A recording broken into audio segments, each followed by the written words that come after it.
33岁以上的女人是真的不能娶吗？最近呢，有一个88年的男士啊，他跟我吐槽嘛，他说呢，这几年啊，他是迫于家里的压力啊，出来相亲的，他相了都不下几十个了，因为是急于结婚，所以呢，他没少跟大龄女生接触，可是他接触下来发现啊，真的是啊，怕了，坚决不找33岁以上的。他说不想因为急于结婚呢，就找个大龄剩女啊来折磨自己。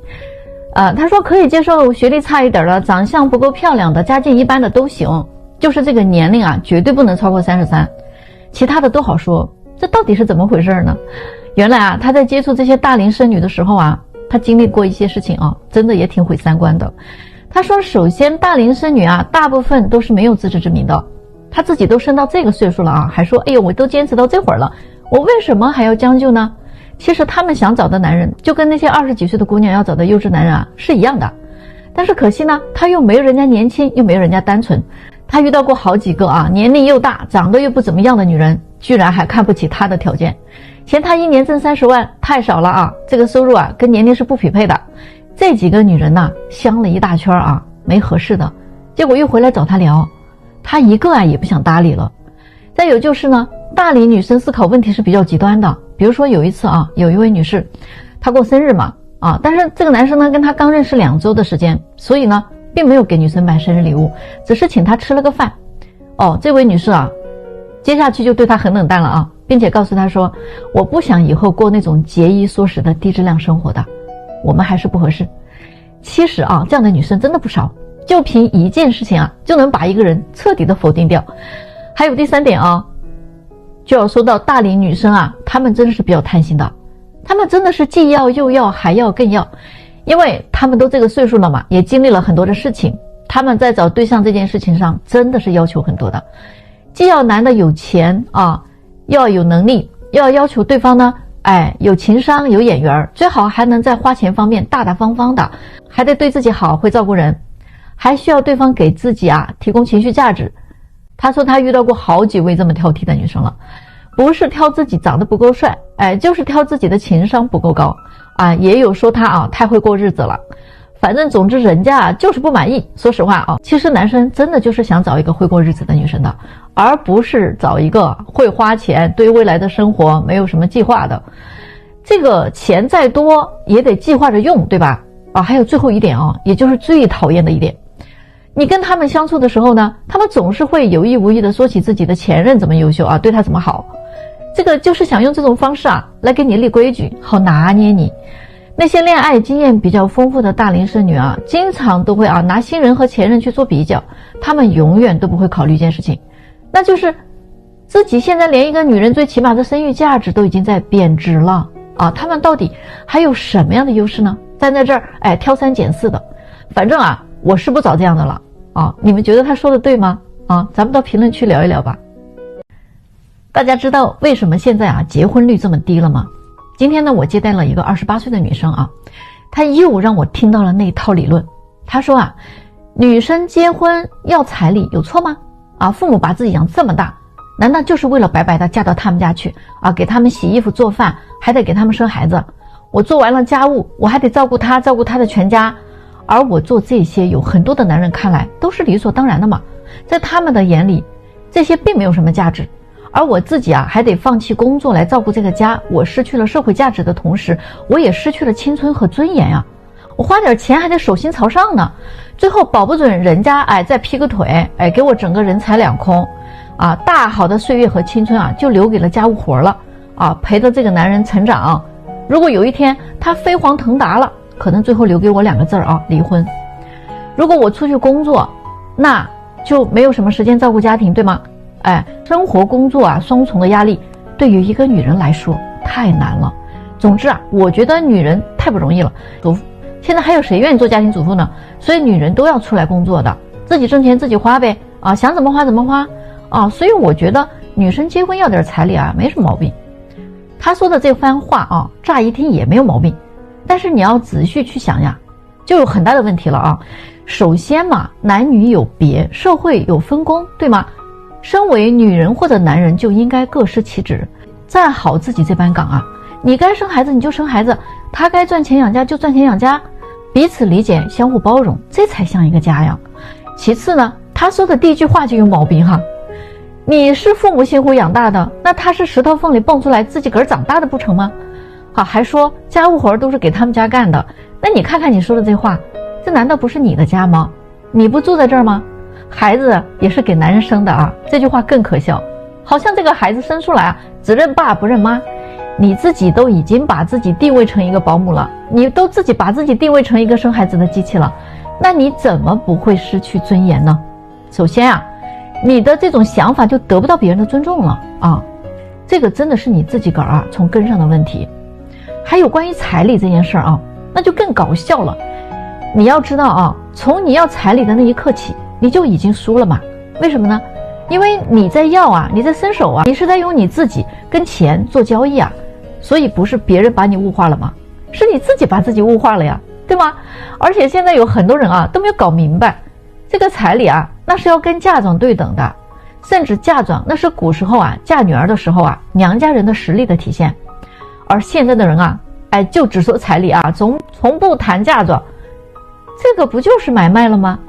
父母啊自己都这么认为，哎，我这女儿啊养这么大了啊，得换点钱回来呀，不然养这么大不换个好价钱不是不划算吗？啊，我也搞不明白啊。现在这些被演变出来的风俗真的是让人大跌眼镜。现在你们知道为什么马斯克啊他非要造机器人了吗？啊，咱到评论区聊聊。今天有个粉丝问我啊，他说女人找对象到底是找一个有钱的好呢，还是找一个人品好的人好呢？大多数的女人的回答应该都是啊，当然呢，最好是找个既有钱人品又好的啦。虽然人品不分有钱没钱，但是啊，现实社会有钱的人他的诱惑就是会很多啊。最近啊发生在我这的一件事啊，妥妥的推翻了女生说的那句话，给你花钱的男人才是真正爱你的人，不给你花钱的男人啊一定是不爱你的。这个姑娘呢是95年的啊，长得挺漂亮的，她来我这儿啊相了2个男生，都挺优秀的，其中一个呢是富二代啊，家庭资产在中产往上，家境非常的优越，小伙子呢长得还挺帅的。另外一个男生呢是一位海归硕士啊，在一家大型公司里边呢做高级管理，年收入呢也挺高的，是一个普通家庭的孩子。那这个姑娘呢啊，她说呢感觉2个呢都谈得来啊，那印象呢也都挺好的，要不然呢就先都了解一下再说。于是呢这个姑娘就跟2位男生分别都见了2次面啊。这个富二代的男生呢表现的就非常大方啊，订的餐厅都是人均消费1000以上的，送他的礼物当然也不便宜了，聊的话题呢也都是那些很高大上的东西啊，还跟他呢描绘了很多未来的生活蓝图，总之啊就发挥了很多有钱人的优势。而另外的这位男生呢，他是普通工薪阶层家庭的孩子嘛，那花钱呢就比较有规划，他请姑娘吃饭呢选了一个比较普通的餐厅啊，2个人呢就吃了200-300这个样子，也没有说啊吃完了就去逛逛街什么买个礼物啥的。这个男生想的是啊，刚认识的女生啊就别搞那么舔了啊，大家呢公平的交流，本着结婚为目的去，所以呢谨慎对待为好，毕竟大家都还没有正式开始嘛，如果真的是确定关系了的话啊，那自己也是愿意付出的。于是呢他的这一番操作啊，直接就让这个女孩选择了富二代。于是这个姑娘就跟这位富二代开始交往了啊，大概2个多月的时间，男孩对她呢还是可以的啊，感觉呢还蛮认真的。但是啊，只要这个女孩跟他一说到见家长啊，或者是未来结婚什么的话题的时候，这个男生就会支支吾吾的不想接话啊，要么呢就找个理由搪塞她。除了这个啊，相处期间呢，男孩在钱方面还是仍然很大方的，经常给她送礼物啊，各种香水、包包、口红、化妆品啊，他还挺会买的啊，都是姑娘很喜欢的一些牌子。可是啊，不幸的事情啊很快就来了。就在他过生日的那天，男生买了花和蛋糕，2个人呢正准备好好庆祝一下的时候啊，女生突然想起来她给男生也准备了一份小礼物啊，放在之前穿的外套兜里了，但是外套呢却落在了男生的车里。于是呢她就跟男生要了车钥匙，到后备箱里啊找到了这个外套。可是这个时候她却惊讶地发现了后备箱里有一个小箱子，里边有不同品牌的香水、口红、化妆品，每一种啊都买了4份，都是一模一样的。但是这么久以来呢，他并没有重复的收到过相同的东西。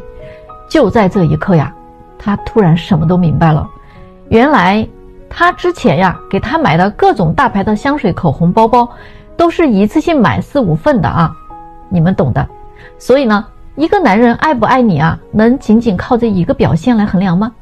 有钱的男人根本就不在乎给你买这点东西，他可以同时给好多个女孩买，你能把他怎么样呢？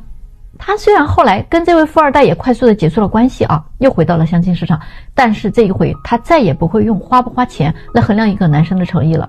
这个时候啊，他也想起了那位比较抠的男生，也试着跟对方交流了，但是啊，这个男生已经有交往对象了，并且这个男生对他说，我不是一个会给刚认识的姑娘就使劲花钱的男人，但是啊，我却是一个愿意为我的家庭为我的妻子孩子奉献一切的人。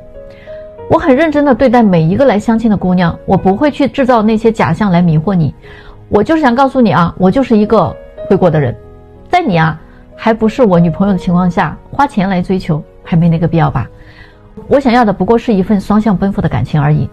你们觉得他说的对吗？是不是你们的心声呢？女生啊，你矜持就能打动男生吗？女生你慢热就能让他更珍惜来之不易的你吗？我告诉你们啊，真相是啊，不是。女人的想法特别有意思啊，就是我不主动找你，哎，那是因为我比较矜持嘛。如果你不主动找我的话，那你肯定就是不喜欢我，或者就是在陪别的姑娘聊天。我不给你打电话是因为我觉得你想我的时候，你自然会给我打呀。但是如果你不给我打电话啊，说明你根本就没有想过我。既然你不想我，那我更没有必要打给你啊。最近就有个姑娘啊，2度被男生甩了，她始终不承认自己做错了什么。她之前在我这里认识了一个男生啊，是个 IT 技术男啊，很真诚老实的一个人啊，人家呢也很喜欢他。刚接触的时候呢，他们都双方觉得挺好的，于是2个人啊就蛮顺利的在交往嘛。可是啊，不到1个月啊，男生就过来跟我说，这个女孩不太行啊。我问他为啥呢？他说啊，姑娘经常回信息都超级的慢啊，可以超过1个晚上啊才回复，聊天的时候还是很顺畅的，但是就是不知道为什么啊，总感觉自己啊特别像个备胎啊，是被人家养鱼了吧？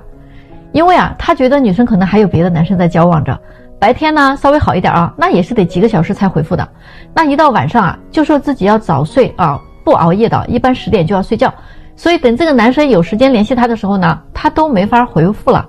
到第2天呢，说自己已经睡了。每个周末总有一天他是不约会的啊，总是有别的事情，比如说要跟闺蜜吃饭啦，啊，约了朋友应酬啦，啊，爸妈要来看他啦，等等这些事儿。总之就是有1000个理由，就有一种啊，总是跟自己保持距离的感觉，还经常临时取消定好的约会，或者啊要改时间呀、改地点啊等等。有时候啊，好不容易啊约会了，男生想牵下他的手，想抱抱他，他都会拒绝的，说自己很慢热啊，还没有到那个感觉的点上。就这么着啊，一来二去了呀，这个男生被弄得挺烦的啊。大家都谈过恋爱的人，谁还不知道喜欢一个人是什么样子呀？虽然呢啊，咱们是相亲认识的，也不要求你啊装得像个喜欢上我的人，但是最起码咱们相互的尊重是要有的吧？感情是不是也需要一步一步培养出来才有啊？我一个人努力有什么用呢？我也没有看到你有什么回应，也没看到你有什么诚意，更看不到你有什么付出。想让我像一个狗一样追着你跑啊，那不可能啊，我是做不到的，没那个必要。所以这个男生就放弃他了。之后呢，他又相了一个男生啊，也是接触了1个多月，他的所作所为依然是一模一样的，没有任何的改变。结果这个男生啊，又跟我反馈了一个同样的感受啊，也不想跟他继续了。后来我就问他了啊，我说你怎么回信息这么慢呢？啊，还那么早睡，这件事是真的吗？啊，每周有1天你总是不约会的啊，说你有事在忙啊，还有那些临时取消的约会啊，都是有什么重要的事让你取消掉事先就约好的事情呢？结果呢，他的回答让我万万没有想到啊，他说我觉得女生啊矜持一点很重要啊，不能让男人觉得自己很在乎他，这样啊他才会对你有更大的兴趣，更不能让他轻易就得到我，所以我不会在还没有确定关系的时候就让他亲我抱我的。我其实并不是一个很早睡的人，我就是不太爱聊天啊，每天晚上想自己玩会儿手机啊，留点时间给自己。我不想每个周末啊就跟一个男人捏在一起啊，我希望有一天可以干点自己的事儿。我不想对一个男人太上头了，这样我就能掌握主动权呀，进可攻退可守了，不是吗？他们放弃我那是他们的损失。我真的很想问一问啊，评论区的男生们啊，女人搞矜持搞慢热这一套，到底谁的损失更大呢？那些大龄的啊未婚单身男女啊相互嫌弃的事情真的是不少。最近呢，有一个36岁的女士来找对象啊，1.65米的身高，长相呢中等，北方人，性格还挺开朗的。本科学历，在北京呢一家国企工作啊，一年挣个10几万左右啊，没房没车，经济条件是挺一般的。他说呢，前几年确实也相到过条件比较好的男士，但是呢，交往一段时间之后呢，觉得不太合适，因为对方是离异的，相处起来是有点怪。所以呢，现在他还是想找个未婚男士。他知道自己的年纪啊是比较大了啊，不太好找啊。他说他的要求呢不算很高啊，就希望找一个北京本地的，在体制内呢有一份稳定工作的就行。